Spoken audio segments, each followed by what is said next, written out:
لو تناهيتم إلى سر الحياة وصنعتم كائنا حيا نرى. میں نے ابھی بیان میں بولا نا، کچھ بھی نہیں کرو، خالی چینی چھوڑ دو. لوگ کہتے ہیں کہ شوگر چینی کھانے سے تھوڑی ہوتی ہے. میٹھا کھانے سے شوگر یقیناً نہیں ہوتی، میٹھا کھانے کا براہ راست شوگر سے تعلق نہیں ہے، لیکن میٹھا کھانے سے آتا ہے موٹاپا، اور موٹاپے سے ہوتی ہے شوگر. کچھ تو انہیریٹڈ ہے، باپ دادا کی طرف سے شوگر آتی ہے، وہ تو اب قدرت کی طرف سے، اس سے تو کوئی نہیں لڑ سکتا، وہ اللہ تعالیٰ کا فیصلہ ہے، بھائی تمہارے نسلوں میں شوگر رہے گی. لیکن میجورٹی کو جو شوگر ہو رہی ہے اس میں سب سے بڑا دخل کس چیز کا ہے؟ میٹھا. اور اس میٹھے میں، یہ میں اپنی تحقیق نہیں پیش کر رہا، میں تو مولانا آدمی ہوں، میری کیا میڈیکل سائنس بھی ہے، اتنے ڈاکٹروں سے میں تحقیق کر چکا ہوں کہ یہ کچھ چیزیں تھیوری ہوتی ہیں، نظریات ہوتے ہیں، کچھ چیزیں ہوتی ہیں فیکٹ بن چکی ہوتی ہے، میڈیکل سائنس ان پہ ٹھپا لگا دیتی ہے. جیسے انسان بندر سے بنا ہے، یہ فیکٹ نہیں ہے. ابھی تک سائنسدانوں نے کانفیڈنٹلی یہ بات نہیں کہی ہے، کہنے میں بھی ہو سکتا ہے، کیونکہ انہوں نے دیکھا بندر بھی تھوڑا سا یوں ہی ہوتا ہے، اس کی بھی دو آنکھیں، ہماری بھی ناک. دیکھو انہی کی شکل کا کوئی بندہ بیٹھا ہوا ہو تو میں کیا کہوں گا، یار یہ دونوں ایک باپ کی اولاد ہیں، ایسا ہی لگتا ہے نا، یا کوئی کزن وزن ہے. تو سائنسدانوں نے دیکھا کہ یار جانوروں میں سب سے قریب ترین جانور جو بالکل جمشید اور وسیم جیسا لگتا ہے یا انسانوں جیسا لگتا ہے، وہ بندر اور بن مانس ہے. چمپینزی ہے نا، تو یہ بالکل اس جیسا. اب انہوں نے کہا کہ جب یہ دونوں ایک جیسے لگتے ہیں تو ایک ان سے ریلیشن ہے، تو یہ دونوں بھی ایک جیسے قریب قریب لگ رہے ہیں، تو اس کا مطلب یہ انسان اسی کی آگے نسل ہے. یہ کوئی تحقیق کا طریقہ نہیں ہوتا کہ یہ اٹھا کے آپ نے بندروں کے کھاتے میں انسان کو ڈال دیا. اس پہ جو سوالات اٹھتے ہیں ان کا یہ کمبخت کبھی جواب ہی نہیں دیتے. تو اس لیے سائنسدان خود اس پہ کانفیڈنٹلی یہ بات نہیں کرتے. سائنسدان کر نہیں رہے ہیں، جو سائنس کو پڑھ رہے ہیں نا، جو سائنسدانوں کو فالو کر رہے ہیں، وہ یہ باتیں بڑے جزم کے ساتھ کرتے ہیں، بڑے کانفیڈنٹلی کہ انسان بندر سے بنا ہے. یہ ایسا ہی ہو گیا مدعی سست اور گواہ چست. جن کی ریسرچ ہے وہ یہ کہہ رہے ہیں کہ بھائی یہ ایک نظریہ ہے، ابھی یہ فیکٹ نہیں ہے. 200 سال سے اس پر تحقیقات ہو رہی ہیں، اب تک یہ ثابت نہیں ہوا ہے. بلکہ بعض نے تو یہاں تک کہا ہے کہ 200 سال بہت ہوتے ہیں کسی چیز کو ثابت کرنے کے لیے، جب نہیں ہوا تو اب اس کو کیس خارج کر دینا چاہیے. اب دیکھو آپ نے دعویٰ کیا ان کے اوپر، میں نے کورٹ میں کہا انہوں نے میرے 2 لاکھ روپے چرائے ہیں. 1 سال کیس چلا، 2 سال کے کورٹ نے مجھے موقع دیا، ثبوت لے کر آؤ، ثبوت لے کر آؤ. میں نہیں لا سا. 2 سال ہو گئے، 10 سال ہو گئے، 20 سال ہو گئے، 200 سال ہو گئے، میں ثبوت نہیں لایا. کورٹ کیا کرے گی؟ فائل اٹھا کے باہر، بولے کہ جاؤ ہمارا اور اپنا ٹائم ضائع مت کرو، کوئی اور کام کرو. 200 سال پہلے تقریباً یہ نظریہ آیا تھا کہ ہم بندر سے بنے ہیں، اس پہ تحقیقات شروع ہوئی، اب تک یہ ثابت نہیں ہو سکا ہے. اور 200 سال اگر گزر گئے نا، اس کا مطلب اب 800 سال میں بھی ثابت نہیں ہو سکتا، اب نہیں ہو سکتا یہ ثابت. اور اس کے خلاف جو ثبوت ہیں وہ بہت اسٹرانگ ہیں. تو خیر، تو میں یہ جو کہہ رہا ہوں نا کہ میٹھا کھانا انسان کی صحت کے لیے نقصان دہ، یہ وہ ڈارون کی تھیوری والا سائنسدانوں کا نظریہ نہیں ہے. یہ ڈاکٹر کہتے ہیں ایک فیکٹ ہے، یہ ریسرچ سے ثابت شدہ حقیقت ہے. تو جب کوئی چیز حقیقت بن جائے نا، پھر اس کو مان لینا چاہیے. کیونکہ ہم جب لوگوں کو کہتے ہیں مٹھائی مت کھایا کرو، چینی مت کھایا کرو، تو لوگ پتہ ہے کیا کہتے ہیں؟ وسیم کے ابا تو 90 سال میں مرے تھے، روزانہ 3 لڈو کھاتے تھے. ہمارے ایک جاننے والے مٹھائی جیب میں لے کے گھومتے ہیں، ہر وقت مٹھائی مٹھائی مٹھائی. میں نے کہا یار کیوں کھا رہے ہو، اپنی صحت کا بیڑا غرق کیوں کر رہے ہو؟ کہہ رہے میرے ابا تو 90 سال میں مرے، وہ بھی مٹھائی لے کے گھومتے تھے. میں نے کہا بھائی تو کچھ لوگوں کی باڈی اللہ نے بنائی ہوتی ہے، وہ قدرت کا شاہکار ہوتی ہے. اللہ نے بنایا ہوا ہے کہ یہ جو مرضی کر لے گا، یہ 100 سال سے پہلے مرنے والا نہیں ہے. جیسے ہماری مسجد جو پرانی کمیٹی ہے نا، ان کے طارق بھائی ہیں، ہماری کمیٹی میں ایک طارق بھائی ہوا کرتے تھے، ہیں ابھی بھی الحمدللہ. آج مجھے خیال ہوتا ہے ان کی خیریت پوچھوں. ان کو میں 20 سال سے دیکھ رہا ہوں، انتہائی شدید بیمار. اللہ ان کی عمر میں اور برکت دے. ایسا نہ ہو فرشتوں کو میری یہ بات بری لگ جائے اور جا کے ان کو اٹھا لیں. تو ان کا ہر دن یہ ہوتا تھا، آج دنیا سے گئے، کل گئے، اور مفتی صاحب میں جا رہا ہوں، بس میری وصیت ہے. وہ ایک دم طبیعت خراب ہو گئی نا، بس جا رہا ہوں، میں جا رہا ہوں. اور واقعی لگتا تھا اب گئے. کون؟ آصف بھائی کوئی ہیں، ان کی فیملی باہر بلا رہی ہے. نہیں ہے بھائی, نام صحیح پکارو. چلتے چلتے نا بعض دفعہ نام تبدیل ہو جاتا ہے, وہاں سے محمود نکلا ہوتا ہے, ہوتے ہوتے ہوتے یہاں تک آصف بن جاتا ہے. تو بھائی خبر کئی زاویوں سے ہو کے آتی ہے نا, تو پھر یہ ہوتا ہے اس کا حال. تو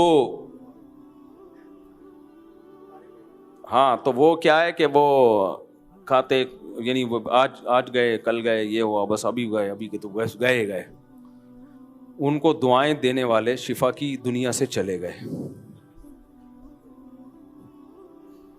میرا بھی کئی دفعہ خیال ہوتا ہے کہ اب تو شاید چلے گئے ہوں, لیکن ماشاءاللہ اللہ ان کو اور زندگی دیتے. ایک دن میں نے ان کو کہا, میں نے کہا جب تک پورے علاقے کے لوگ مر نہ جائیں نا, آپ دنیا سے نہیں جاؤ.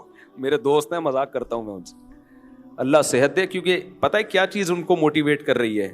نماز ماشاءاللہ بہت اللہ سے ماشاءاللہ تعلق ہے.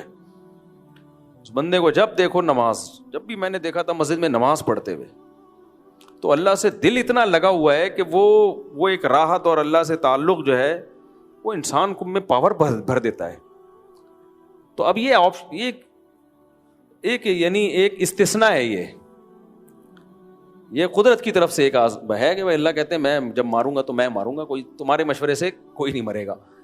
تو ایسے استثناء, جیسے عیسیٰ علیہ السلام بغیر باپ کے پیدا ہو گئے, تو اب کہو کہ میں چونکہ شادی نہیں کروں گا, ڈاکٹر کہتے ہیں شادی کے بغیر بچہ پیدا نہیں ہوگا, میڈیکل سائنس غلط, اللہ صحیح, عیسیٰ بغیر باپ کے پیدا ہوئے. او بھائی وہ معجزہ ہے, اللہ نے بتا دیا کہ سائنس میرے آگے کیا ہے, فیل ہے. تو اللہ اپنی قدرت دکھا دیتا ہے, لیکن ہمیں اللہ نے یہی کہا ہے کہ عیسیٰ علیہ السلام کھو گئے تھے, ایسا نہیں ہو سکتا تمہاری بیٹی کو بیٹا مل جائے بغیر شوہر کے. اور اگر مل گیا نا, اس کا مطلب بیٹی کے جو لچھن ہیں وہ ٹھیک نہیں ہے. اب بیٹی آ کے کہے ابا یہ میرے بچہ پیدا ہو گیا ہے, معاذ اللہ نقل کفر, اور کہے کہ جیسے حضرت مریم کے بھی تو ہو گیا تھا, یہ نہیں چلے گا بھائی, وہ حضرت مریم کے ہو گیا تھا بس. اور اس کے پھر اللہ نے دلائل بھی قائم کر دیے نا کہ یہ اللہ کی قدرت ہے, بچہ ماں کی گود میں بولا اور وغیرہ وغیرہ, جو بے شمار دلائل کے اللہ نے انبار لگا دیے.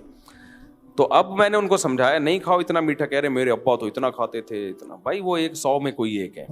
تو یہ ایک فیکٹ ہے کہ میٹھے کی زیادتی صحت کے لیے نقصان دہ ہے. تو اس لیے میں بات کیا کر رہا تھا, یہ میٹھا کہاں سے آ گیا, یہ میرا ٹاپک جمعے کا یہ میٹھا میٹھا ہے نہیں. ہاں شوگر سے بیچاروں کی ٹانگ کٹ گئی نا, اللہ تعالیٰ شفا عطا فرمائے. تو اس لیے پہلے سے ہی کنٹرول کر لو. اچھا میٹھے میں صرف چینی نہیں ہے, یہ جو وائٹ آٹا ہے نا یہ چینی سے زیادہ اس میں چینی ہوتی ہے, صحیح ہے نا, اس میں چینی سے زیادہ چینی ہوتی ہے وائٹ آٹے میں. ڈبل روٹی جو بچوں کو ہم صبح شام کھلاتے ہیں, پہلے ہم یہ سمجھتے تھے میٹھا بچوں کے لیے بہت ضروری ہے, یہ بھی غلط ہے. بچوں کے لیے میٹھا ضروری ہے, اتنا زیادہ نہیں جتنا ہم بچوں کو کھلا رہے ہیں, لیکن بچوں میں فوراً اس کے اثرات نظر نہیں آتے. اس لیے ہم یہ سمجھتے ہیں کہ دیکھو بچے کو تو کچھ نہیں ہو رہا, صبح شام میٹھا کھا رہا ہے, ہو رہا ہوتا ہے اس کو, کیونکہ آپ کی باڈی میٹھا ہی جذب کرنے میں سارا ٹائم لگا رہی ہوتی ہے. تو جو اس کو منرلز چاہیے یا وائٹامنس چاہیے باڈی پھر وہ جذب نہیں کر رہی ہوتی, تو اس میں پھر آئرن کی کمی ہوگی, پھر بچے میں چڑچڑاپن پیدا ہوگا. ہم سمجھتے ہیں بچہ بد اخلاق پیدا ہوا ہے, بد اخلاق نہیں پیدا ہوا, اس کی باڈی میں کسی چیز کی کمی ہے. اب وہ خوراک سے پوری اس لیے نہیں کر رہا کہ آپ اس کا ڈبل روٹی سے پیٹ بھر دیتے ہو, تو اس میں بریڈ میں کیا ہے, شوگر کے علاوہ کچھ بھی نہیں ہے بھائی. لیکن یہ بات خواتین کو سمجھانا دنیا کا سب سے مشکل کام ہے. ماؤں کو یہ سمجھانا کہ بچے کو بریڈ مت کھلاؤ, چینی مت کھلاؤ, بیکری آئٹم مت کھلاؤ, چاکلیٹیں مت کھلاؤ. اونٹ کو رکشے میں بٹھانا آسان ہے, بچے کی ماں کو یہ سمجھانا کہ یہ مت کھلاؤ بہت مشکل ہے. جب آپ بچے کی ماں کو کہیں گے کہ میرے بچے کو چاکلیٹ مت کھلاؤ, تو ماں کیا کہے گی, خود پیدا کرو نا, خود پال کے دکھاؤ, کیونکہ وہ چاکلیٹ سے چپ ہو جاتا ہے.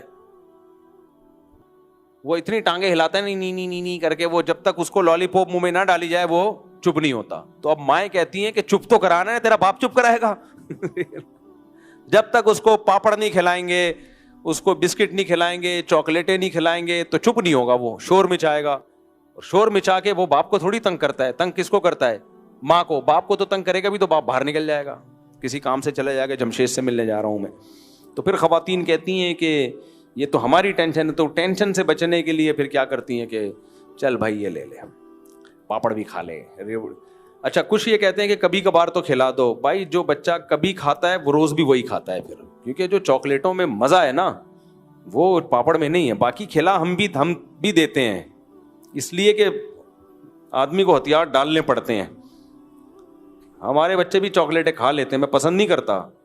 مجھے کوئی چاکلیٹیں گفٹ میں بھی دیتا ہے نا گھر میں دینے کے لیے, میں دائیں بائیں کر دیتا ہوں اس کو, گھر تک پہنچ نہیں. لیکن بچوں کو بعض دفعہ سونگھ لیتے ہیں, وہ چاکلیٹیں آئی ہوئی ہیں, یہاں آتے ہیں دفتر میں وزٹ کر کے جاتے ہیں, جائزہ لیتے ہیں کچھ گفٹ تو نہیں آیا, وہ دیکھتے ہیں چاکلیٹ پڑی ہوئی ہے تو وہ مخبری ہوتی ہے, پھر وہ چاکلیٹ گئی کہاں, تو وہ ایک اتنی بڑی ٹینشن کھڑی ہوتی ہے میرے لیے کہ کھا لو یار, پیٹ میں تمہارے کیڑے ہوں گے نا, ہمارے تھوڑی ہوں گے کیڑے. تو بیلنس رکھیں اس کو, کچھ تھوڑی بہت بد پرہیزی بھی کرنے دیں, بہت زیادہ نیک بنانے کی ضرورت نہیں ہے, لیکن ان کو اس پہ سیٹ نہ کریں.